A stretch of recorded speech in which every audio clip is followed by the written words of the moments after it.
आज वर्ष 1925-26 31 मार्च 25 से 1 अप्रैल 25 से 31 मार्च 26 तक ये जो नवीन सेवक ट्रस्ट आपने यहाँ चयनित करके बिठाया था, इस एक वर्ष में ट्रस्ट ने पूर्ण समर्पण भाव से, लगन से, ईमानदारी से और अथक परिश्रम करते हुए, परिश्रम की पराकाष्ठा करते हुए यहाँ जो कार्य किए हैं और जिस हेतु ये सभा बुलाई गई है, जिसमें आपके पास एजेंडा है, हम एजेंडा पर विचार करेंगे और उसके पश्चात जो इससे हटके जो विषय है उनको मैं आपके सामने रखूंगा। आपके सुझाव और मार्गदर्शन भी आपसे हम प्राप्त करेंगे और विशेष रूप से मैं इस सभा में ये बता दूं कि जो ये कार्यक्रम चलता है, आपको सबको एक पेन और कागज, पेन और पैड मिला है। यदि आप उसको कुछ लिखना चाहें तो लिखें, लेकिन आप सबसे निवेदन है कि बारी बारी से हम बोलेंगे तो यहाँ माइक पर आकर बोलेंगे और जो आप बोल के गए हैं उसको लिख के भी दे देंगे। लिख के देने से एक आशा इस ट्रस्ट का ये है कि ये बार बार सुनने में आता है कि साहब हमने तो ऐसा कहा था, आपने ऐसा लिख दिया, हमने ये चीज कही थी, ये चीज छूट गई। तो मेरा आपसे निवेदन है कि जो भी वक्ता, जो भी हमारे सुझाव, जो मार्गदर्शन या हमारे कोई कार्यों पे आपत्ति, इस तरह की कोई बात यदि होती भी है तो आप अक्षरशः प्रशंसा भी लिखें, आप आलोचना भी लिखें, बुराई भी लिखें और आप जो लिख के देंगे मैं आपको वादा करता हूं कि वो इस कार्रवाई पुस्तक में अंकित की जाएगी। यदि आपने वर्णन अच्छा किया है, बहुत अच्छी बात है। आपने हमारी कोई आलोचना की है, वो भी इसमें अंकित होगा। आपके जो विशेष सुझाव हैं वो भी इसमें अंकित होंगे। मैं स्वागत भाषण में मैं सिर्फ आपकी, चूंकि समय ऐसा है कि साल भर का लेखा जोखा है, कागज पे सागर है, समय का मैं इसलिए बैठक इतनी धूप में है रखी गई।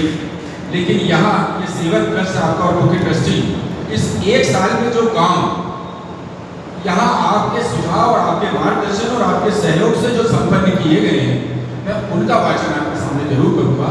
आपको किसी बिंदु पे कोई बात रखनी हो तो आपके पास डायरी है, आप उसमें लिख लीजिए। जब आपका मौका आएगा आप आगे उसमें जरूर बोलिए। बोलिए एक बार नर्मदा भैया की। बंधुओं, आपको अच्छी तरह से ज्ञात है कि 20 अप्रैल 25 को इसी जगह पर हमने संकल्प दिवस मनाया था और उस संकल्प दिवस में हमने शपथ ली थी कि समाज की प्रगति के लिए हम लोग जिस विश्वास के साथ आपने हमको यहाँ बिठाया है उसमें खड़े उतरने की कोशिश करेंगे। हमने कोशिश की है, लेकिन उसका देखा जो क्रम हम प्रस्तुत कर रहे हैं, आपका नजरिया, आपका पैमाना जो भी है वो आप अपने पास रखेंगे और फिर यहाँ आकर उसको प्रस्तुत भी करेंगे। बंधुओं, जो छोटे मोटे काम हुए हैं, बड़े भी हुए हैं, मैं उनको आपके संगठनों के ब्राह्मण समाज मंदिर ट्रस्ट सबसे पहले जो काम हुआ, ये जो नवनिर्मित संरचना आप देख रहे हैं आज, इसकी परिकल्पना जो थी, उस परिकल्पना को साकार करने के लिए हमने जो काम किया है कि इसका ठेका ठेकेदार का था सिर्फ संरचना खड़ी करने का, वो 14 लाख रुपए का था। जो मेजरमेंट हुआ उसका, हमारे माननीय इंजीनियर साहब हमारे बीच में बैठे अनिल राजपूत जी, जिनके मार्गदर्शन में ये पूरा हुआ और जिनने कोई शुल्क समाज से नहीं लिया। पहले मैं उनके लिए पूरी प्रशंसा करता हूँ, आप सबसे निवेदन करता हूँ कि उनके सम्मान में कर्तव्य से तो ये जो संरचना थी, इस पर 4 लाख रुपया पहले मिल चुका था उसको और शेष 10 लाख रुपया वर्तमान ट्रस्ट के द्वारा दिया गया, जो भी आवक थी उसके द्वारा दिया गया। कार्यालय कक्ष में आपने अभी कार्यालय देखा है, कार्यालय कक्ष में टाइल्स लगवाए हैं, सोफा लगवाया है और वो जो एक संरचना थी अलमारी की, उसमें गोदरेज के पल्ले लगाए हैं। कंप्यूटर जो कि हमारे भामाशाह मुकेश गार्गो जी द्वारा दिया गया है, ये 4 कक्षों के लिए जो गार्गो परिवार ने राशि दी है, आगे हम उस पर आएंगे। कंप्यूटर मिला है, कंप्यूटर का टेबल खरीदा गया है। ये सब चीजें कार्यालय में सुशोभित है। कार्यालय में इलेक्ट्रिक पैनल आपने देखा होगा, अंदर की तरफ और बाहर की तरफ बड़े जीर्ण शीट की दशा में स्थित थी वो, जिनके वायर आपको हम लोग गिन नहीं पाते थे, उसका भी जीर्णोद्धार कराया है। मेन गेट पे जो आप देख रहे हैं, इस पर एक चर्चा भी चली थी कि इसमें ब्राह्मण गलत है, लेकिन मैं विद्वानों से जब पूछा तो पहले उन्होंने ये कहा कि वेद पुराण में ब्राह्मण ऐसे ही लिखा जाता था जैसा लिखा हुआ। तो वो जो बोर्ड है वो हमारे साहब से राकेश पारे जी द्वारा, उसकी लागत 20,000 रुपये है जो वहाँ लगा हुआ है। मैं उनके सम्मान के लिए भी आपसे कर्तव्य वो चढ़ाव पे आपने देखा होगा एक स्टील की रैलिंग लगा दी है, क्योंकि वो हमने जब देखा यहाँ आने के सब अपन बुजुर्ग लोग आते हैं, सबसे ज़्यादा बुजुर्ग तो मैं भी हूँ, तो मुझे भी कोई सहारे की जरूरत पड़ती थी। तो उस सहारे बुजुर्गों के सहारे की दृष्टि से हमने वो जो है वो कहना चाहिए कि वो भी लगा दिया चढ़ाव की रैली। माँ नर्मदा मंदिर पर आपने पहले देखा होगा कि कांच लगा था, लेकिन 2 पल्ले वाला था। तो वो भी हमारे मुकेश भैया आते जब उनको बुलाया तो उन्हें कहा था कि ये भी मेरे द्वारा ही लगा हुआ है। तो उनसे मैंने निवेदन किया कि भैया अपना ये जब दूसरे समाजों में अपन देते हैं, वो जब माँ नर्मदा को भोग लगाते हैं तो सब पूरी दही भी, खिचड़ी भी, दाल भी, कड़ी भी सब माँ के चरणों में फैली हुई मिलती। तो मैंने कहा ऐसा लगा दीजिए सिंगल दरवाजा, जिसमें जो बाहर से ही भोग लगा ले। तो उस माता जी का जो प्रतिमा है उसको भी हमने संगमरमर की फ्रेंड जो हमारे शिलाली में उपाध्याय हैं जो ये काम करते हैं उनके द्वारा कराया। और ये सिंगल दरवाजा भी जब भैया मुकेश ने उसको लगाया, मैंने उनसे पूछा भैया इसकी निछावर राशि क्या है? तो उनका एक सीधा सा शब्द था, भैया हमको भी तो सेवा का मौका दीजिए। वो उनके द्वारा निःशुल्क दिया गया है, हम उनका भी बहुत बहुत धन्यवाद करते हैं। मेन गेट पे आपने एक लकड़ी का दरवाजा देखा होगा, पहले भी था अभी भी है। ये लकड़ी का दरवाजा बहुत पुराना है, कब से सब लगा हुआ उसकी एक मुझे तो नहीं मालूम। लेकिन जब हमारे यहाँ जब गणगौर भैया का आयोजन हुआ, जब पानी सुनों के साथ और हमारे संदेश भैया और सुमित भैया पाने ने जब यहाँ गणगौर की थी, तो उन्होंने मुझसे कहा था, संदेश भैया हमारे बीच में बैठे, उन्होंने ये कहा था भैया महाराष्ट्र जी क्या मैं इस पर रंग रोगन करा लूँ? मैंने वैसा आप करा भले लीजिए, लेकिन हम इसको दूसरे ढंग से कराना चाहते हैं। तो फिर उस पर पर्दा लगा के उस दरवाजे को ढका गया। संदेश भैया यहाँ बैठे हैं, संदेश भैया मैं गलत बोलूँ? आपने पर्दा लगा के वो दोनों दरवाजे बंद किए थे। इसका मतलब ये कि वो देखने में थोड़ा सा ऐसा लग रहा था। तो सबसे पहले आपने उसको एक जो अपना प्रिंटर था लगभग 4000 की लागत से उसको इस लायक किया है, तो आप लोग दर्शनीय बना हुआ है। इसके बाद आप देखेंगे कि रसोई घर में जो कोटा था उसके साफ सफाई कराई है। रसोई घर में पुरानी जितनी टूटी जालियाँ थी उनको सबको निकलवा के दूसरी लगवा दी है। तो रसोई घर में आपको याद होगा, जो भी लोग रसोई घर में गए होंगे, जिनका भी यहाँ जो कार्यक्रम होता है रसोई घर में उनकी आत्मा बसती है, अन्नपूर्णा का वहाँ निवास होता है, वहाँ एक पर्दा लगा हुआ है, टेंट हाउस का पर्दा, चादर। हम जब आए पूछा भैया ये चादर का क्या काम है? बोले भाई साहब इसमें से बंदर अंदर आ जाते हैं। अंदर आ जाते हैं इसका क्या मतलब है? बोले कि यहाँ एक जगह ऐसी है जिसमें एग्जॉस्ट फैन लगना है, वो एग्जॉस्ट फैन नहीं लगा है, तो बंदर आते हैं कि पर्दा हमने लगा दिया कि पर्दा देख के भाग गए। मैंने कहा भैया इसको खींचो, लगभग 6-6.5 हज़ार की लागत से एक एग्जॉस्ट फैन भी रसोई घर में लगाया। लेकिन बात उनके दरवाजे और जो सुविधा थी उनको तो सुधारने का हमारा कर्तव्य बनता ही था।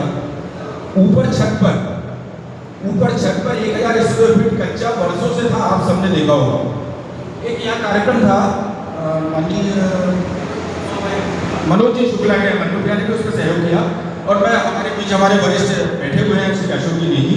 हम लोग जब भोजन करने बैठे तो मैंने एक थोड़ी सी जिज्ञासा प्रकट करी भैया से कि भैया ये ऊपर 1000 स्क्वायर फीट कच्चा है, पैसा अपने पास भी लगा सकते हैं, लेकिन यदि कहीं दान से मिल जाए। मात्र 10 मिनट के अंदर इनने हमको ऊपर ले गए। जगदीश भैया आते रेडगांव वाले वो गाँव थे, उनको ले गया, उन्हें भैया जगदीश सर को ये काम करना है, उन्हें हाँ बोल दिया और 1 लाख रुपया उन्हें दिया, जिससे वो छत पर कोटा की लगवाई हो गई। मैं जगदीश भैया के साथ साथ अशोक भैया का भी बहुत बहुत सम्मान। ऊपर 3 कमरे आपने जितने भी कभी धर्मशाला दिए देखने में आया हो, मैंने जब उस कमरे में जाके देखा तो टेंट हाउस वाला बहुत अच्छे से गादी तकिए वगैरह सब लगा था, कूलर भी लग जाता है, लेकिन अंदर कोई नहीं बैठा। उसके पीछे का कारण जब मैंने देखा, समझा हमारे ट्रस्ट ने, तो उस पर यह लगा कि भैया इसमें सफोकेशन, एयर पासिंग की कोई जगह नहीं है। हमने पहले क्षण में वहाँ पर 3 खिड़कियाँ, दीवार तोड़वा के 3 खिड़कियाँ लगाई है और उसमें अब हवा प्रकाश सबकी बहुत अच्छी व्यवस्था है। लोग बड़े प्रेम से वहाँ बैठते हैं, कूलर भी अंदर ही रख के चलाया जाता है। ये काम भी इस ट्रस्ट के द्वारा किया है। आप सबको मालूम है ट्यूबवेल की मोटर हमारे आगे से खराब होना शुरू हो गई थी, पानी की बड़ी हाहाकार मिल गई थी। हमने टैक्सो कंपनी लगभग 16,000 की लागत से उसमें नई मोटर, और आप सबको याद होगा कि मैंने उसको आते से मैंने प्रयास किया था इसको व्हाट्सएप पे डालें, यदि कोई सज्जन इसमें सहयोग करेंगे तो शायद ये राशि हमको मिल जाएगी। और खंडवा से हमारे जो सज्जन दानदाता है उनका वर्णन अभी आगे आने वाला है, उनके सौजन्य से इसमें हमने नई टैक्सो की मोटर डाली है। एसी कक्ष में आपने देखा होगा, नहीं देखा हो तो अभी जाते समय तो खुलवाइए, आप लोग सब एसी कक्ष को देखते जाएँ। एसी माननीय मुकेश सिंह गार्गो के द्वारा हमको प्रदान हुए हैं, कक्ष तो गार्गो परिवार के ही। और बड़ा आश्चर्य इस बात का है कि उसकी लागत कितनी हुई लगवाई की, उस लागत का 17,000 रुपया भी हमने अलग से भेजा। भैया ये जो एसी मैंने लिए थे इसकी लागत का भी ये 17,000 रुपया आप दीजिए। तो मैं ऐसे भावना से आगे नहीं जा। और उस कमरे में हमने हमने दो दो तखत लगवाए, दो दो तखत के ऊपर कुल्लान के गद्दे भी लगवा दिए हैं और उसके अंदर देखने के हिसाब से कांच की एक व्यवस्था की है और ये सब चीज़ें आप इसको देखते हुए जाएंगे। धर्मशाला के पीछे विद्युत विभाग द्वारा एक डीपी लगवाई जा रही है। ये कहाँ है? सब लोग कहते हैं वो जगह अपनी है, तो हम लोग यही थे उस दिन क्रिसमस से, तो वहाँ लोग गए हम लोग और उनके डीपी को चेंज करके उन्हें अपने नदी के किनारे कहीं स्थापित की। इसी प्रकार अभी पिछले समय सेन समाज के द्वारा एक यहाँ संरचना की जा रही थी। उस समय हमारे सभी ट्रस्टीजन और हमारे सामाजिक बंधु यहाँ एकत्रित हुए और उनने उस चीज़ को वहाँ से हटवाया, तो ये भी हमारे लिए बहुत उपलब्धि की बात है।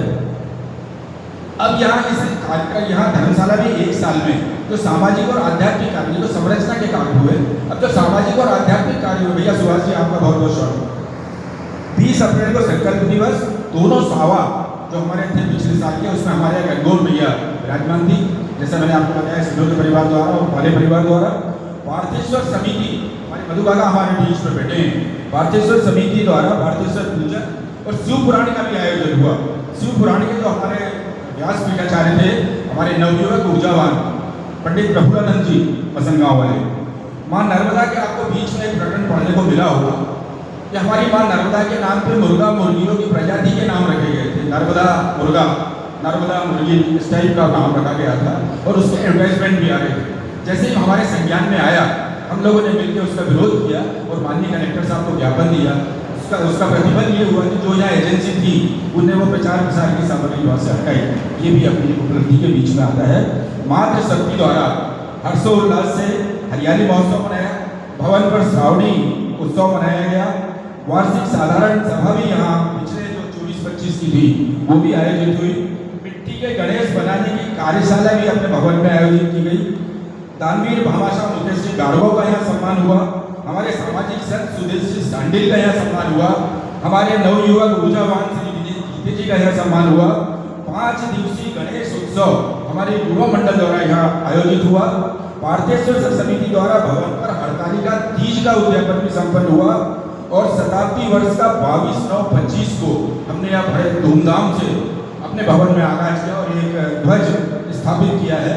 और इस दिन हमने एक सभी ट्रस्ट से मिलकर 2 विचार अपने समाज के सामने रखे थे कि भैया कोई भी दिन हो, आपकी विवाह की वर्षगांठ हो या खुशी का दिन हो या मैया की आरती सुबह शाम होती है, उसमें आइए हम नर्मदा स्तुति करें, माँ नर्मदा का पूजन भी करें और अपनी खुशियों को भी एक दूसरे पर बांटें। और उसका खर्च जो है सिर्फ प्रसाद के नाम पर रखा गया था या किसी पार्टी की कल्पना हमने नहीं की थी, तो वो कार्यक्रम भी चल रहा है। मातृ शक्ति द्वारा अपने भवन में गरबा महोत्सव भी रखा गया।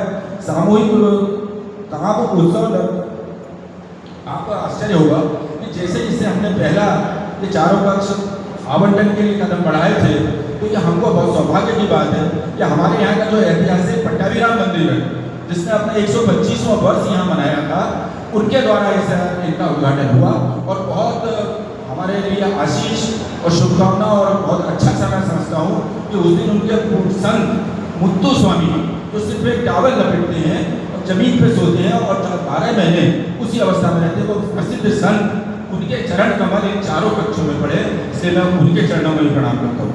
श्री नारायण काशू जी द्वारा यह राम कथा का आयोजन हुआ। व्यासपीठ पर हमारे संत श्री रमाकांत जी जोशी गाँव वाले थे। निःशुल्क बेटी विवाह भी यहाँ आयोजित हुआ, जिसके संयोजक भैया राजेंद्र प्रसाद पधारे हमारे बीच में। उनके लिए भी हम करतल ध्वनि से स्वागत करेंगे कि उनका एक ऐसा पुण्य कार्य में हमारी धर्मशाला में आयोजित। आज समस्त जनता से 3 दिवसीय माँ नर्मदा का प्रकट उत्सव बड़े धूमधाम से मनाया। आप उसके सब प्रत्यक्षदर्शी हैं, हम आपको बहुत बहुत धन्यवाद अर्पित करते हैं। महासभा एक बहुत अच्छी जो हमारी समाज की शक्ति जिससे प्रदर्शित होती है। अभी पिछले बार 2-3 महीने पहले महासभा के चुनाव हुए। महासभा, महिला महासभा और युवा महासभा का गठन हुआ और बहुत धन्यवाद है अपने हरदावासियों को कि लगभग 30 प्रतिभाएं हैं, लगभग 30 व्यक्तियों को महासभाओं में विभिन्न महासभाओं में दायित्व मिले हैं। तो ये एक बहुत बड़ी शक्ति हरदा से महासभाओं में सेवा के लिए गई है।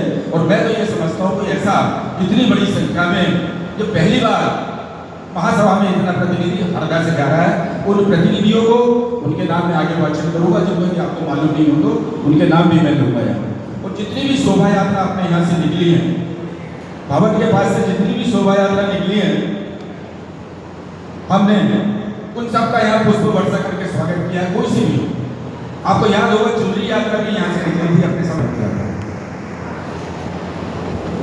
उसके बाद पक्षियों को या ग्रीष्मकाल को देखते हुए पानी की व्यवस्था करने के लिए हमारे न्यायालय में और अस्पताल में उनके लिए पानी के कसोरे भी लगाने का काम हमारे महिला मंडल और युवा मंडल द्वारा किया गया। उनका भी बहुत बहुत स्वागत है। महिला समिति द्वारा प्रतिमान निर्णय लिया गया। हमारे माननीय वयोवृद्ध मधुकाका ने सबसे पहले आरएस में ये कहा कि आप लोग आरएस शुरू करिए, इसमें जो भी खर्चा होगा मैं उसको देने के लिए तैयार हूँ। इसके पुनीत कार्य का यहाँ प्रारंभ किया है कि वहाँ की आखिरी 11 पर हम लोग सब यहाँ एकत्रित होकर सुंदरकांड का पाठ करेंगे। और वो पिछले एक तो मेरे से कहीं अभी उसमें व्यवधान उपस्थित हुआ है या हमारी बहनें इकट्ठी नहीं हो पा रही है। मैं यहाँ जो मातृशक्ति बैठी हैं उनसे निवेदन करूँगा कि वो जो एकादशी का पाठ है, सुंदरकांड का पाठ है, उसको आप अविरत गति से प्रारंभ कराएं। इसी प्रकार युवा शक्ति द्वारा माह के अंतिम मंगलवार पर सुंदरकांड का यहाँ पाठ होता है, उसमें सब बढ़ चढ़कर भाग लेते हैं। मैं समस्त समाजजनों से निवेदन करता हूँ कि इस सुंदरकांड पे जो धर्मशाला पर आयोजित है उसमें भी आप अधिक से अधिक संख्या में सहभागी बने। अब बात आती है अचल संपत्ति। अचल संपत्तियों में सबसे विशेषकर हर वार्षिक साधारण सभा में रहता कला कृषि भूमि का उल्लेख जरूर होगा। रहता कला कृषि भूमि जैसा कि पूर्व में समझौता हुआ कि 5 एकड़ भैया राजेश राजनेत को और 15 एकड़ नांदी ब्राह्मण समाज हरदा को मिले। इसके समझौते में उच्च न्यायालय की मोहर भी लग गई। सिराली में जब तहसीलदार साहब के यहाँ ये प्रकरण चल रहा था तो पिछले बार व्यवधान आया और वहाँ जो हमारे तहसीलदार साहब थे उन्होंने उस केस को खारिज कर दिया, लेकिन एक लाइन लिखी थी कि आपको अपील का अधिकार रहेगा। हम लोग जब यहाँ आए तो हमने तहसीलदार साहब के पास फिर से एक अपील की। अपील करने के बाद तो हमारे अपने नांदी ब्राह्मण समाज और राजेश भाई राजवेद के पक्ष में निर्णय पारित हुआ और उसका परिणाम ये हुआ कि आवेदन करने पर, ऑनलाइन आवेदन करने पर अभी 8 दिन पहले उस भूमि का सीमांकन भी हो गया। और हमारे पटवारी जी महोदय जो सीमांकन के लिए गए थे उन्होंने ये भी कहा कि आपकी 15 एकड़ सुरक्षित है, 5 एकड़ वहाँ भी सुरक्षित है। इसके बाद आगे क्या करना है उसके विषय पर भी हम आएंगे। नवीन कक्ष में जब अब देने की बारी आई तो हमको इसके लिए जो ड्रेनेज की जरूरत थी, ड्रेनेज की पाइप तो बाहर तक खुली थी लेकिन ड्रेनेज का गड्ढा यहाँ नहीं था, तो हमको एक विशेष पाइपों के द्वारा यहाँ से लेके हमको पुराने गड्ढे तक उसको जोड़ना पड़ा। आने वाले समय में एक सेप्टिक टैंक या नया बनना, क्योंकि जो पुराना सेप्टिक टैंक है वो भी लगभग बहुत पुराना हो गया है। अब कितने समय तक वो साथ देता है ये नहीं कह सकता मैं, लेकिन नवीन उसका निर्माण जरूर करना है। और जिस हिसाब से उस गड्ढे को बनाना है उसकी लंबाई चौड़ाई बहुत अधिक है और नदी का किनारा है, इसमें तीनों चारों तरफ से लेंटर ही डाल के आई है, ऐसे हमारे माननीय इंजीनियर साहब बता रहे थे। और उनकी ड्राइंग और बजट में वो लगभग 1.5-2 लाख पे जा रहा था। तो मैंने ये सोचा कि जब हम समाज के बीच में बात करेंगे कि सेप्टिक टैंक में 1.5 लाख खर्च हो रहा है, तो आप और हम सब कहते हैं भैया सेप्टिक टैंक तो 25,000 में तैयार हो जाता है, आप ये 1.5 लाख कहाँ से लगा रहे हैं। तो मैं आपसे निवेदन करूँगा कि हम जो घर में सेप्टिक टैंक बनाते हैं उसका 4 या 5 गुना बड़ा आकार इसका होगा। तो निश्चित रूप से जो हमारे यहाँ सेप्टिक टैंक का व्यय है उससे 5 गुना अधिक व्यय उस पर आना है। अभी हम इसमें वार्षिक साधारण सभा उसमें भी आपसे स्वीकृति की आकांक्षा करेंगे। बंधुओं, अब जो दान आया है उस दान को भी हमको यहाँ हमारे दानवीर भामाशाहों को याद करना है और उनको अपनी शुभकामनाएं अर्पित करना है। माँ नर्मदा उनकी मनोकामना पूर्ण करे। मैं वाचन कर देता हूँ फिर एक साथ सबको धन्यवाद देती हूँ। ये जो 4 कक्ष आपको दिख रहे हैं इसमें श्रीमती दीपालिका पत्नी श्री मुकेश जी गार्गव, श्रीमती किरण पत्नी श्री अखिल गुहा इंदौर, इनके लिए एक कक्ष के लिए राशि दी गई है 3.5 लाख रुपये। श्रीमती दीपालिका पत्नी श्री मुकेश गार्गव इंदौर। मैं सिर्फ इतना कहना चाहता हूँ कि जैसे ये भवन का निर्माण अभी आपने बताया कि यहाँ पर भी ऐसे कैसे कमरे बनाएंगे, तो जब भी बनाए आप लोगों से निवेदन है कि काला में बना, नीचे बाहर पार्किंग की जगह हो जाए, छोटा कार्यक्रम हो या बड़ा हो बाहर खड़े करने की बहुत दिक्कत आती है। सामने हमारी जो जगह थी सुनने में आया कि ये जगह भी हमारी थी जहाँ दूसरों की आज गाड़ियाँ खड़ी हैं, तो अपना कार्यक्रम होता है, गाड़ियाँ दूसरों की लगी है, तो वो जगह वापस ली जाए और आप जब निर्माण हो तब कॉलम पे हो और नीचे अपने बाहर बाकी की जगह हो जाए और अपना कार्यक्रम चलता रहे। बस धन्यवाद। मेरा सबको साधन बढ़ाओ ये बात मामला है। मैं सिर्फ रेस्टोरेंट की फीस के बारे में ये कहना चाह रहा हूँ कि 50 साल में तो आपको कुछ नहीं मिला, अब जो मिली है उसके लिए क्यों लगाए तो उसको आप 30 के रेट पे दो भाई, 2 साल के लिए क्यों 1 साल को 30 के रेट पे देना है, बस क्यों लगाए, क्या जरूरत है पूंजी लगाने की। 50 साल में हमने क्या किया, आपको क्या मिला, तो आप इसके लिए यही है मेरा सुझाव व्यक्तिगत भाई, दूसरा और उसको ये बोलो ये साल क्या है, ये 30 के भाव से या जो भी अपने जो अपने प्रसंग लोग हैं अपने समाज के भी लोग वो इसको ही बता दें कि भाई ये इस हिसाब से लेना है, बाकी अगले साल के लिए 2 साल के लिए रहेगा।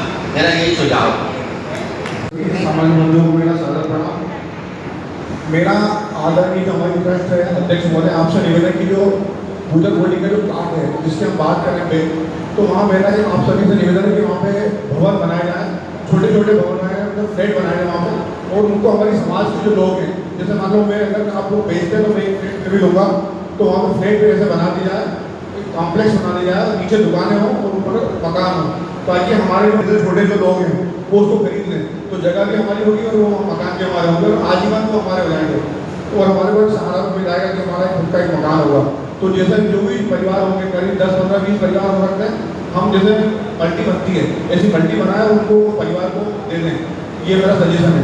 और जैसा कमलेश भैया ने बताया कि सौर ऊर्जा की बात है, तो सौर ऊर्जा में केवल घरेलू उपभोक्ताओं के लिए छूट है, कॉमर्शियल के लिए छूट नहीं है। जो 78,000 की सब्सिडी जो मिल रही है वो केवल घरेलू उपभोक्ताओं के लिए है, तो उसके लिए हमारे को बड़ा प्लांट लगाना पड़ेगा, क्योंकि 5 वाट या 3 वाट में यहाँ बिजली चला पाना संभव नहीं है, तो उसके लिए हमें बड़ा प्लांट लेना पड़ेगा।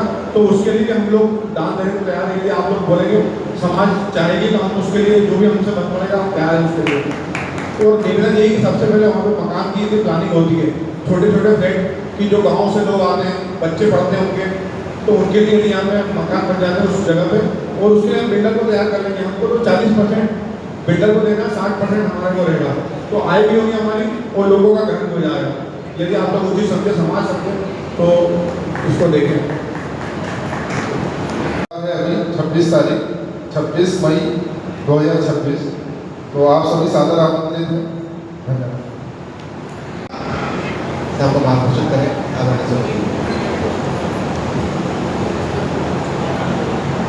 शुभांशु से होके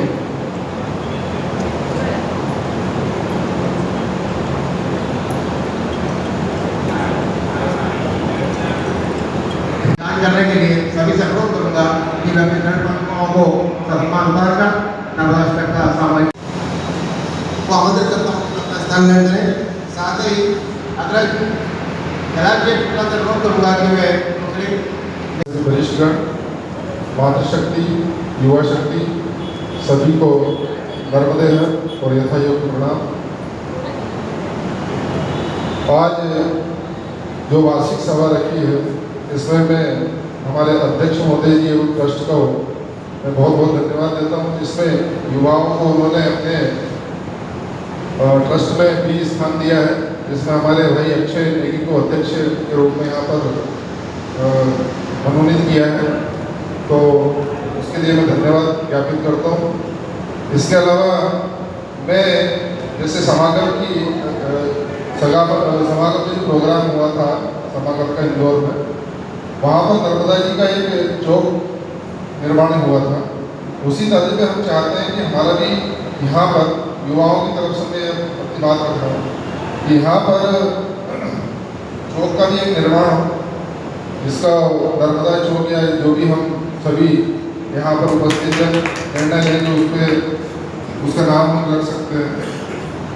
इसके अलावा युवाओं के प्रति जो रोजगार और शिक्षा के विषय में है, तो उसके लिए भी हम कार्यशाला या आयोजित कर सकते हैं, क्योंकि बहुत से ऐसे छात्र छात्राएं हैं जो कि अपने शिक्षा क्षेत्र में, रोजगार के क्षेत्र में अभी स्ट्रगल कर रहे हैं, तो उनको भी थोड़ा मार्गदर्शन मिलेगा। इसके अलावा अभी जो विश्व में स्थिति बन रही है उसको देखते हुए हमें आगे के निर्णय लेना चाहिए, क्योंकि अभी जो विकट स्थिति हमारे सामने दिख रही है, जो कि हम देख ही रहे हैं कि पेट्रोल से संबंधित है, डीजल से संबंधित है, और हमारे अतिथि वगैरह यहाँ पर किस प्रकार से यहाँ पर सम्मिलित हो पाएंगे, कैसे आ पाएंगे, उस पर भी विचार होना चाहिए।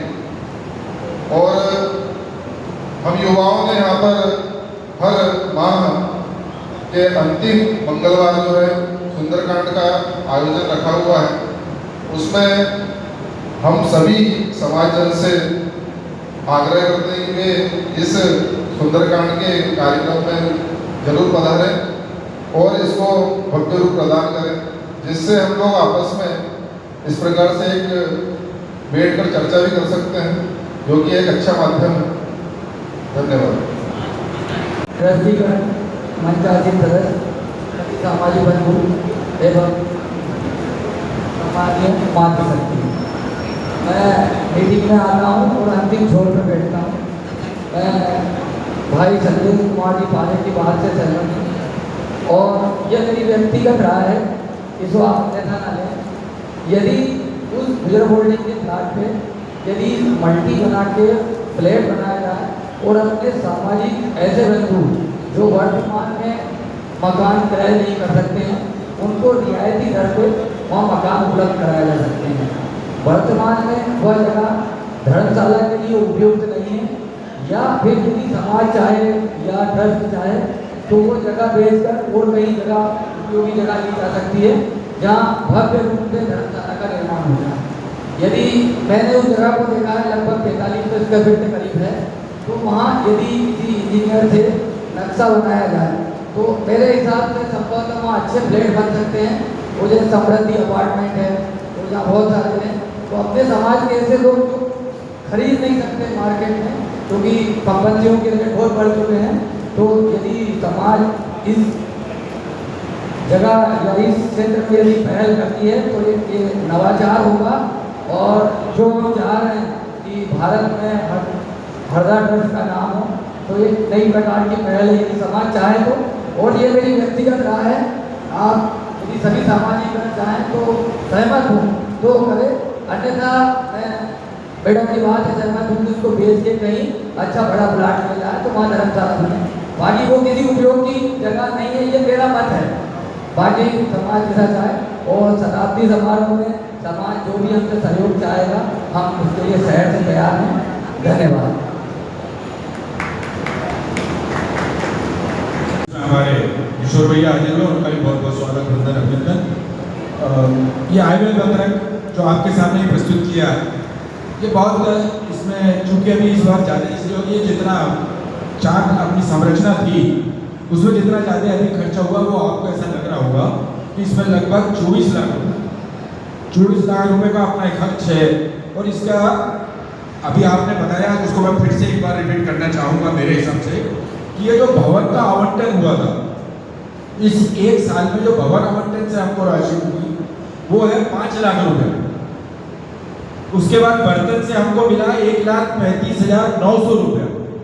उसका बिजली से मतलब जो हम जिनको आवंटन करते हैं उनके जो बिजली रीडिंग खर्च करते हैं उससे हमको मिला है 81,270 रुपया। और साफ सफाई जो हम उपभोक्ता से लेते हैं जिसने आपका आवंटन लिया है उससे हमको मिला है 90,000 रुपये। और बड़े सुखद वातावरण है कि जो ये संरचना जिस आधार पर बनाई गई थी, और जब हमने पट्टाभिराम मंदिर को देना उस दिन से इसका श्री गणेश किया, इतने कम समय में, क्योंकि इनको हमने आवंटन से पृथक रखा है। जब तक एसी नहीं थे, पिछली वार्षिक साधारण सभा में आपके सामने ये बात रखी थी कि जब तक एसी नहीं रहेंगे तब तक हम 1,000 रुपये महीना लेंगे, 1,000 रुपया प्रतिदिन लेंगे, सुबह 8 बजे से दूसरे दिन 8 बजे तक। लेकिन जैसे ही एसी लगे हैं तो उसकी राशि 15,000 रुपये कर दी। और जितने भी लोग यहाँ आते हैं लगभग लोग उन कक्षों का उपयोग करते हैं। इस कम राशि में 69,000 रुपया हमको इन कक्षों से मिला। सुझाव मिले हैं, उन्हीं सुझाव के अनुरूप अपने एजेंडा के अनुसार इस प्रस्तावित बजट में थोड़ी सी चर्चा करना चाहते हैं, क्योंकि हमारे जो लेखे हैं, जैसा कि मधुकाका ने कहा कि गुजर होल्डिंग वाले प्लाट का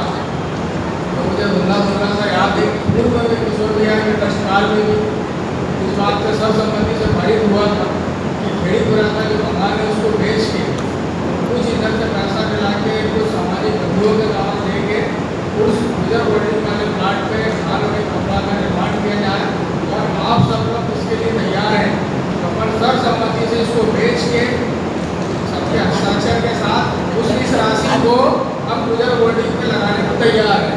क्या आप लोग सब सहमत हैं क्या? अलग से प्लाट खरीद अलग से कहाँ से प्लाट खरीदे दीदी? नहीं, वो जो प्लाट है अगर उसका निर्माण हो रहा है तो क्या बोलेंगे? अरे बहुत छोटा है भैया। छोटा है ना तो अपन अपनी वो सब और धीरे धीरे समय आने में आपने कहा 7.5-8 लाख रुपए साल की आय का जरिया आ रहा है, आज भी कहीं इकट्ठा होगा और उसको तो मैंने तैयार करें, समाज की आय बढ़ेगी। क्या किशोर भाई आप तैयार हैं इस बात के लिए? क्या नकल है भैया? सर्वसम्मति से समाज तैयार है क्या? क्या इस प्लाट को बेच के वहाँ पर जो भी 17-18-15 लाख में आएगा वह आराम से 3 कमरे निकल सकते हैं, निर्माण कर सकते हैं। आप लोग ये तो क्या कर दीजिए, ऊपर की लगाओ, नीचे की लगाओ, ठीक है बोलो, ये इनकी मर्जी चलाएंगे क्या?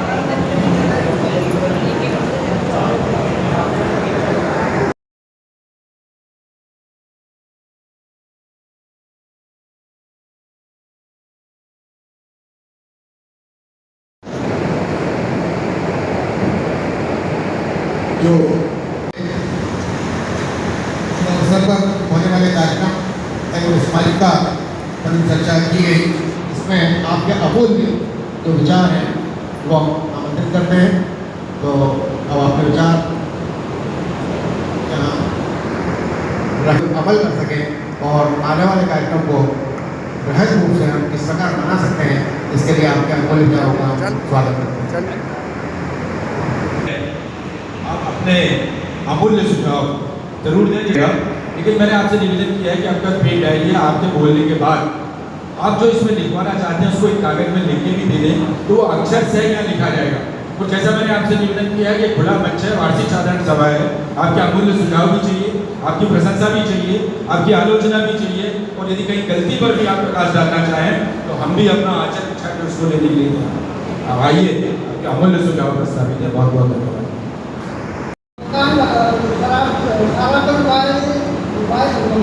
सनातन भाई वाले मकान के बारे में बता दूँ तो उसके लिए सबसे ज़्यादा यदि वो हमको वो मकान मिला है तो सबसे ज़्यादा हमारी बहन रचना भारद्वाज जी ने उनको प्रेरित किया था, इसलिए मैं उनको सदन की ओर से धन्यवाद देता हूँ।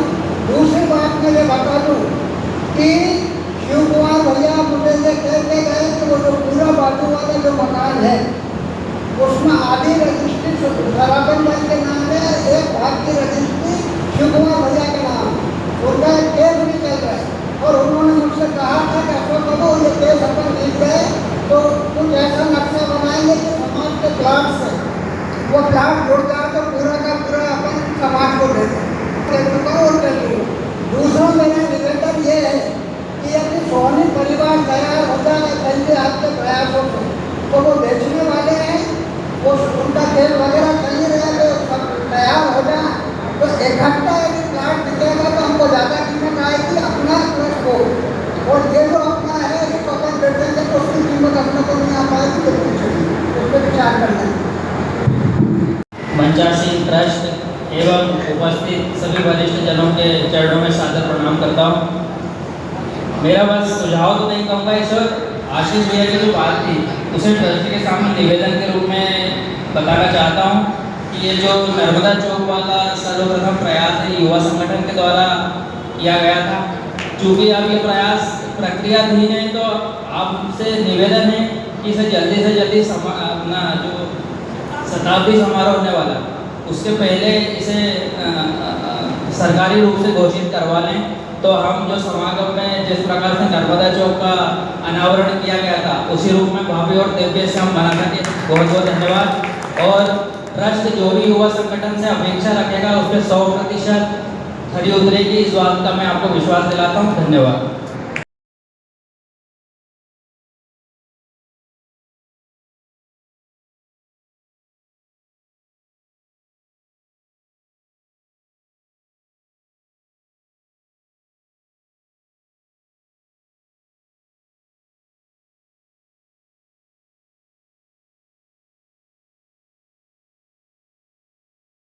समाज को प्रणाम, दीदियों को प्रणाम, बहनों को प्रणाम। अभी जो चर्चा चल रही थी विषय जो चले थे, तो सबसे पहले जो अभी हमारी धर्मशाला में सीमांकन की बात अभी आई है, जैसे अशोक भैया ने बताया कि भविष्य में दुकानें नहीं कर सकती है, ये सड़क जो निर्माण आज सामने जो आ रहा है हमारे सामने, इसकी क्या व्यवस्था हम कर रहे हैं ये बने। जैसे पहले कुछ दिन महीने पहले हमारे सामने MP वाले ने हमने काट दिए, मूर्ति लगाने वाले वो आगे मूर्ति हमारे जगह के ऊपर वो मूर्ति चौराहा बनाना चाह रहे हैं। तो ऐसी चीज़ों को हमको विशेष तौर पर ध्यान देना है कि हमारा ये नारवती धर्मशाला, अब वो खेड़ीपुरा की धर्मशाला, खेड़ीपुरा में पंखा छाप तो देते हैं, ये विषय खत्म हो गए। वहाँ का छोटा भाई को भी देखोगे आप, रोड पे सड़क पर किनारे मकान और उनकी व्यवस्था देखिए आप, अधिक से अधिक सुधार आ गया है। और हमारी धर्मशाला जो है एक 20 शहर में बन चुकी है, अति महत्वपूर्ण जगह पर है, इसलिए हमें इसका ध्यान देना है और इस पर चिंतन करते हुए अभी से ही इसका सीमांकन क्या क्या बातें जो भैया ने बताई वो सब लोग बता रहे थे। दूसरा विषय जो आया है अभी कि भैया ने जो बताया कि हमारे समाज के जो युवा वर्ग है, बच्चियां जो हैं या बहनों, परिवार में जो संस्कार की बातें जो हुआ करती थी वो नहीं के बराबर हो गई है, जिसके संबंध होते हैं आजकल केवल आपका जो आता है छोरी का पैकेज कितना है, बेटे का पैकेज कितना है, पैकेज शादी हो रही है। अब परिवार रिश्तेदारी और घराना, ये घराना को हमने पूरा निचोड़ दिया है। इसका परिणाम हम लोग देख रहे हैं पूरे आप भोपाल, इंदौर है। हम पहले छोटी समाज में देखा करते थे, उसकी बेटी उसके यहाँ बैठाती, उसके यहाँ बैठाती। अब हमारे समाज में इतनी गिरावट आ रही है, मैं उसको वर्णन नहीं करना चाहता, किसी व्यक्तिगत पर नाम लगाना चाहता हूँ। और यही जो बैठे हैं उसमें भी कई परिवार में स्थिति बन चुकी है। इसलिए गोष्ठी के बाद माननीय अध्यक्ष महोदय पारसद जी ने बोला किसी हमको गोष्ठी करना चाहिए, बच्चों के संस्कार की बात करना चाहिए, हमारे बच्चे कैसे पढ़ रहे हैं, इंदौर में क्या व्यवस्था में रह रहे हैं, भोपाल में क्या कर रहे हैं, कैसे रह रहे हैं। और संस्कार सबसे अति उत्तम है। संस्कार के नाम से जो बड़े NGO संस्था चला रहे हैं, बड़े बड़े बाबा साधु बन गए हैं। और वो यही बात कहते हैं, जब प्रेमानंद जी बोले, जब पलानंद बोले, जबकि हमारे यहाँ दादाजी बड़ी भाई यही बोला करते भैया चोरी कर दीजिए, चोरी कर, अपनी बातें में बातें कर रहे हैं। 50 साल पहले 50 साल पहले लड़के के मुंह से केवल ये निकल गया था कि साइकिल तोड़ने गया है, साइकिल पे से उसके ग्रेड फादर उसे आजाने के लिए मैं जो छोरा मुंह से साइकिल भागता उसे तो हमारे से बात करके ये बातें तो है ही नहीं। पर मेरा निवेदन है कि हम पैकेज से शादी ना करके करें। गोष्ठी की जो बात हम उन्होंने कहा कि ये गोष्ठी बनाकर हम इन चीज़ों पर छोटी छोटी बातों पर ध्यान दें। धन्यवाद। गंगा दलित के द्वारा अपनी पूरी प्रॉपर्टी नालंदा समाज को दान की थी, उसकी मैं प्रत्यक्ष गवाह हूँ। और देखिए भैया आप भी हो, क्योंकि आप बहुत छोटे होंगे या जंग रहे होंगे, पर मुझ पता को मुझे मालूम है। इसलिए मैंने श्री सुभाष भारत जी के कार्यकाल में मैंने कुछ दस्तावेज जो सोहनी परिवार को का मकान था वो गंगाबाई के नाम का था, खड़वा था, तो वो उसकी दस्तावेज पे लाई हूँ, क्योंकि मेरे पास वो मिल जाएंगे। और एक बात और है कि उन्होंने जो पूरी प्रॉपर्टी समाज को दी थी वो हम लोग सब भूल गए, बस वो मकान एक बचा के रखा, क्योंकि मैंने वहाँ स्कूल खुलवा दिया था। तो वो स्कूल में 12 का मास्टर थे और 10-15 बच्चे आते थे, वही हमारे पास रहा। और शराबी लोगों ने खापा की जमीन भी जो थी वह भी हमको ले ली, वह भी नारायण समाज की। और 2.5 एकड़ जमीन स्कूल खोलने के लिए गंगाबाई ने दी थी। वहाँ लोगों ने शराबी लोग थे, जवाहर, उन्होंने वेयर हाउस बनाने के लिए बड़े बड़े टप्पे खोले थे। सीता दुबे मैडम जी कलेक्टर, मैंने वहाँ आपत्ति लगा के वो काम रुकवाया। वह जमीन कहाँ गई वह भी मुझे नहीं मालूम। मैं सामाजिक ट्रस्ट ने कभी उस बारे में जानकारी हासिल की, न मुझे इस बारे में बताया कि वहाँ कोई जमीन है। 2.5-3 एकड़ जमीन खापा में है, 12 एकड़ अलग है। और यहाँ का जो मकान है वह भी नारायणपुर समाज का है। और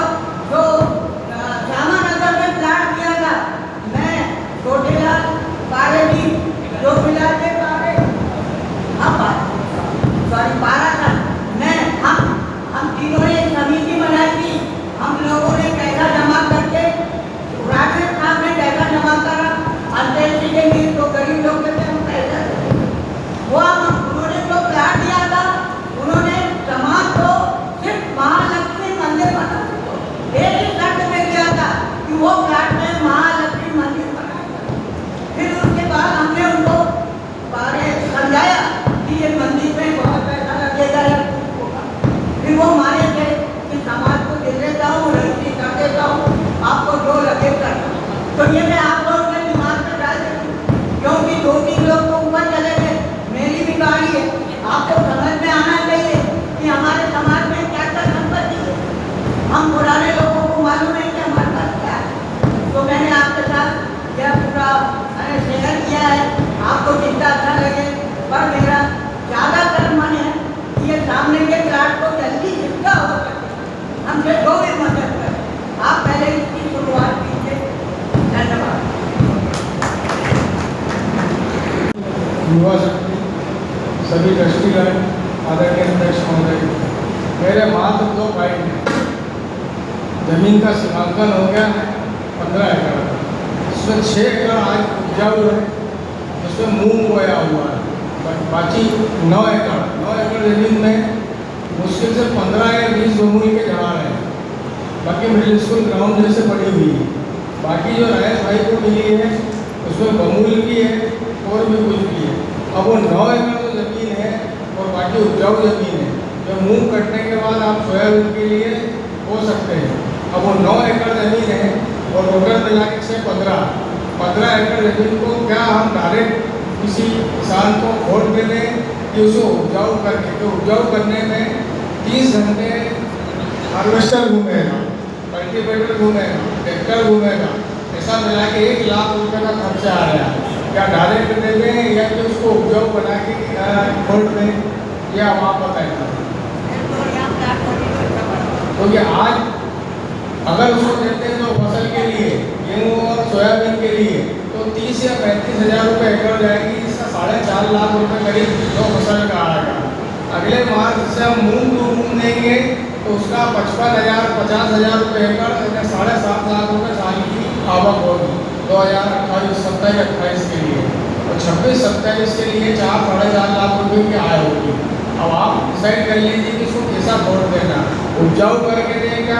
अगर उपजाऊ करते हैं तो कम से कम 1 लाख रुपये का खर्चा।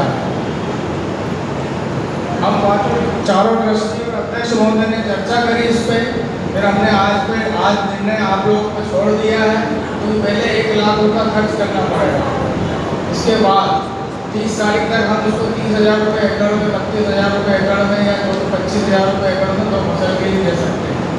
अब आप डिसाइड कर लीजिए। दूसरी बात, शताब्दी समारोह ट्रस्ट का भी सकल समाज का है। हर आदमी की हिस्सेदारी जरूरी, मातृशक्ति की, युवा शक्ति की, वरिष्ठ जन। दूसरी बात, इस धरोहर की जो 13 घर ने नींव रखी है उनका पूरा डाटा निकालना, हमारे बड़े बुजुर्गों से पूछना, आदरणीय नेगी जी से, मधु काका से, श्याम सुंदर भंडावाले जी से, जो इनने दुनिया देखी है, इन लोग उनके साथ थे, उनकी स्मारिका में सबसे पहले उनका नाम।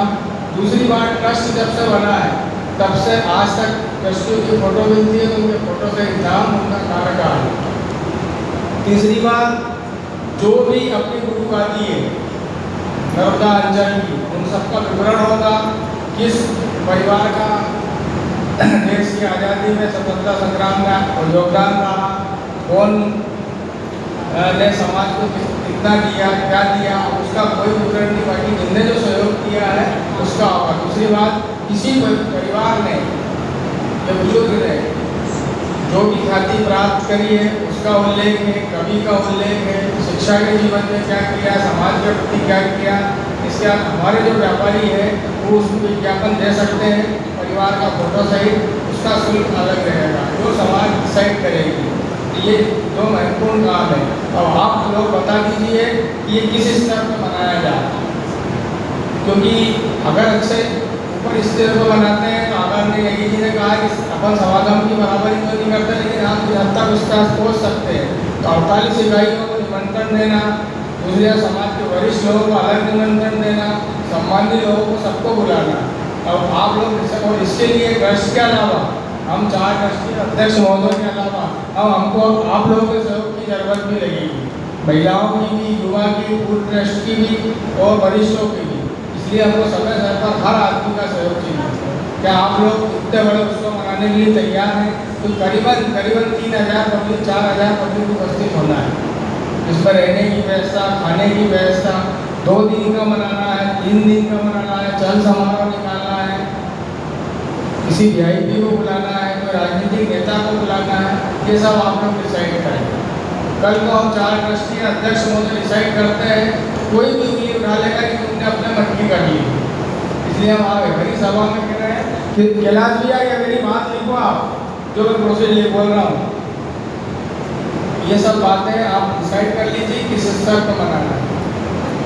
कल को कोई भी समाज का व्यक्ति ये नहीं कहे कि ट्रस्ट ने अपने मन की करी है, हम चंदा लेने नहीं जाएंगे। आज की स्थिति में आप लोग के आशीर्वाद, मां नर्मदा की कृपा से 8-9 लाख रुपए लेवल मिले से शताब्दी समारोह तक हम और 10-50 हज़ार रुपए इकट्ठा कर सकते हैं।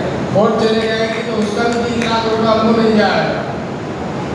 अब आप बताओ कि किस स्तर पर बनाना है, ये डिसाइड कर लीजिए। अभी भारत सरकार ने बताया कि एक समिति बनाए, तो समिति बना लो, फिर अपन डिसाइड कर लो। नहीं, समिति बना फिर उसकी मीटिंग में ला, फिर समाज को इकट्ठे करें, फिर पता लगे 200 आ रहा है, 150 आ रहा है। समिति इन्हीं को तो लेंगे। या तो फिर आप एक काम करिए, अध्यक्ष महोदय को अनुमति दे दीजिए कि आप 11 सदस्य 21 सदस्य हम भी काम सौंपेंगे।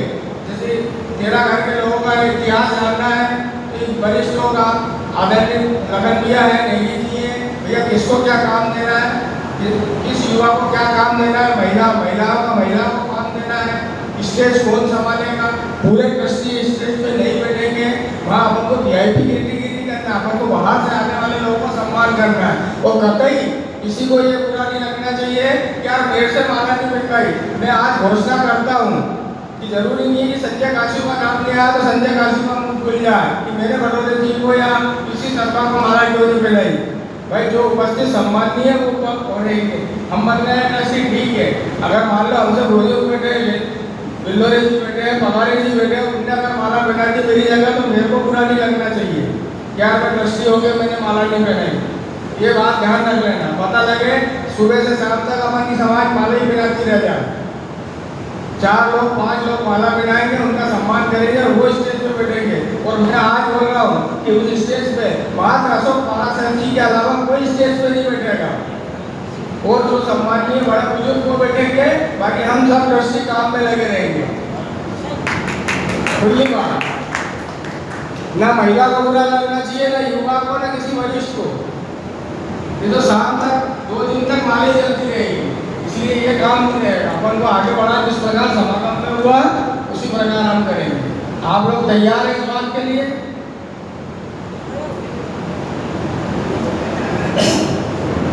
पूरे सदन ने ट्रस्टी भाई संजय की बात सुनी। मेरा ऐसा सुझाव है कि खर्च तो होते रहते हैं, फिर से बुलाना पड़े तो बुलाना पड़े, लेकिन एक बात पूरे समाज में जैसे ये पर्चे बांटे ऐसे में पर्चे घर घर जाना चाहिए। इसके ऐतिहासिक शताब्दी समारोह मनाना है, इतने दिन के अंदर आप आपके सुझाव भेजो और दिनांक इतने को इसको लेकर साधारण बैठक रखी गई है, उसके बाद फाइनल करने क्योंकि बड़ा काम है, छोटा काम नहीं। और एक बात मैं और बता दूँ, और हंसी भी आती है और बताना भी जरूरी है। मेरे 50 साल का रिकॉर्ड है। माँ नर्मदा जी की मेरी बहनों जैसे की कृपा है कि काम भी नहीं करता हूँ, गाली भी नहीं खाता। तो अभी मैं नाम तो नहीं बोलूँगा क्योंकि चाणक्य ने कहा कि अपना जब तक मन से सिद्ध नहीं हो तब तक बोलना नहीं चाहिए। मैं चाहता हूँ कि इस मकान का और मुझे बोर्डिंग वाले प्लाट का अभी तक खाली मूल्यांकन करें कि कितना तक है। शताब्दी के बाद कोई अंतिम निर्णय है। मेरा एक प्रयास है, यदि आप सबकी शुभकामनाओं से, गाली गुप्ता से सबसे मैं सफल हो गया तो एक अपने स्वजाति का लगभग 20,000 का प्लाट में आपको दिला दूँ। मैं कोशिश कर रहा हूँ, वायदा नहीं कर रहा हूँ। तो न्यायपालिका से हम जाएं और बिना अनुमति के ये पुल हमारी धर्मशाला के सामने आया है, हमसे इसकी अनुमति नहीं ली गई है। इसके लिए भी हम रोक लगा सकते हैं कि न्यायपालिका हमारे साथ नहीं, क्योंकि ये धर्मशाला छोटी मोटी नहीं है। धर्मशाला के लिए ये सार्वजनिक है और सार्वजनिक धर्मशाला के सामने आप पुल नहीं उतार सकते। ये न्यायपालिका के वरिष्ठ समक्ष हम ये बात रखेंगे तो ये हो सकता है, क्योंकि यहाँ हजारों की संख्या में यहाँ लोग रहेंगे और वाहन उतरेंगे। अभी तो मोटरसाइकिलें आती है, बाद में 4 व्हीलर यहाँ से ट्रक उतरेंगे यहाँ से आप, तब आप हम क्या करेंगे, इसके लिए हमको सोचनी होगा। फिर हमारे आदरणीय अध्यक्ष जी ने कहा था, नेगी जी ने कहा था कि हम प्रशासन से किस प्रकार लड़ सकते हैं और हमारी जमीन कहाँ कहाँ है। और अभी आदरणीय रंजना मैम ने भी कहा था कि हमारी 2 एकड़ जमीन जवाहर जी, सराब जी ऐसा कुछ बताया था जो हमको या ट्रस्ट को नहीं मालूम। आप लोगों को किसी को मालूम हो तो बताइएगा जरूर कि वो आज तक किसी ने तो नहीं सुना था। आज तक काका जी ने भी बताया कि भैया 2 एकड़ जमीन और नहीं थी, और पुराने ट्रस्ट को भी हमको अभी मैडम के द्वारा बताया गया है कि भैया 2 एकड़ जमीन वो 12-15 एकड़ के बाद और है। तो आप हम कहाँ जा रहे हैं? क्योंकि हमारा तो अभी बोला गया था कि सबसे बड़ा धनाढ्य संगठन है हमारा, ट्रस्ट है, तो वो 2 एकड़ और जुड़ जाएगी तो हम और कहाँ चले जाएंगे। तो मैं उसे पूरी जानकारी लेके ट्रस्ट को चाहूँगा कि वो पूरी जानकारी ले और वो जो मकान और 2 एकड़ जमीन है उसके बारे में पूरी छानबीन करें। फिर हमारा एक प्रस्ताव था आज के लिए कि हमारा जो आने वाले समय में शताब्दी वर्ष बनने वाला है, तो शताब्दी वर्ष के लिए हम एक अलग से अहम बैठक रखेंगे। उसमें हम आप सबके सुझाव तो बहुत हो गए हैं, अब सुझाव की आवश्यकता नहीं है, आप हमको सहयोग देने के लिए आप यहाँ पर सादर आमंत्रित करेंगे। हमारी समिति बनेगी, हमारी समिति के बाद हम एड लेने के लिए जो हमारी पुस्तिका निकलेगी, स्मारिका निकलेगी, उसके लिए हम जगह केवरनी, हरदा, खिरकिया, सिरानी जो हमारी तहसील है, रहगांव, यहाँ से हम हमारी एक समिति बनकर वे जाएँ और उसे एड लें, जो कि हमारे सबसे आरक्षक चौबे कॉलोनी, श्रीमती प्रभा देवी सांडिल पत्नी स्वर्गीय श्री बसंत सांडिल खेड़ीपुरा, श्री सुभाष स्वर्गीय श्री रामेश्वर जी पारेख श्यामानगर, श्रीमती शांता देवी पत्नी स्वर्गीय श्री राधेश्याम पाराशर ड्रीमलैंड कॉलोनी, श्री शेखर पाराशर स्वर्गीय सोहनलाल जी पाराशर फाटक कॉलोनी, कुमार आशुतोष स्वर्गीय श्री लगनलाल जी केशवरे पाहना प्रताप कॉलोनी, श्री सुशील चौरे पिता स्वर्गीय श्री गजानन चौरे खेड़ीपुरा, श्रीमती चंद्रप्रभा देवी पत्नी स्वर्गीय श्री शिवनारायण जी शुक्ला खेड़ीपुरा, श्रीमती उर्मिला देवी पत्नी स्वर्गीय श्री रामजी शुक्ला श्री शीतला माता मंदिर के पास हरदा, श्रीमती जयश्री वाईवार श्री अजय बिल्लोरे रेवा सिटी बिल्लोरी अजय बिल्लोरे श्रीमती जयश्री वाईवार श्री अजय बिल्लोरी रेवा सिटी, श्री प्रेम नारायण जी पाराशर खेड़ीपुरा जो भी विगत दिनों हमारे से बीच से गए हैं, और अभी कल श्रीमती सावित्री चौरे जी, वाईवार श्री रामादास जी चौरे जी वो कल हमारे से गुजरी हैं। इन सब की आत्मा की शांति के लिए हम 2 मिनट का मौन रखेंगे, और ये जानकारी जुटाने के लिए मैं श्री मधुकर काका बिल्लोरे हमारे उनके चरण और श्री शरद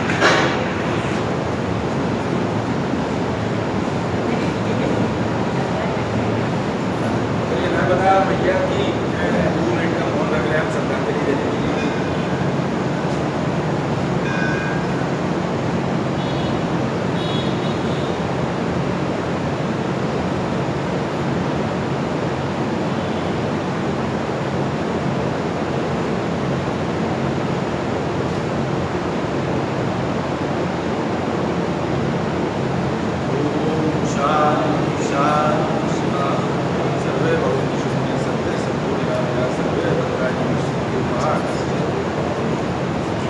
नर्मदा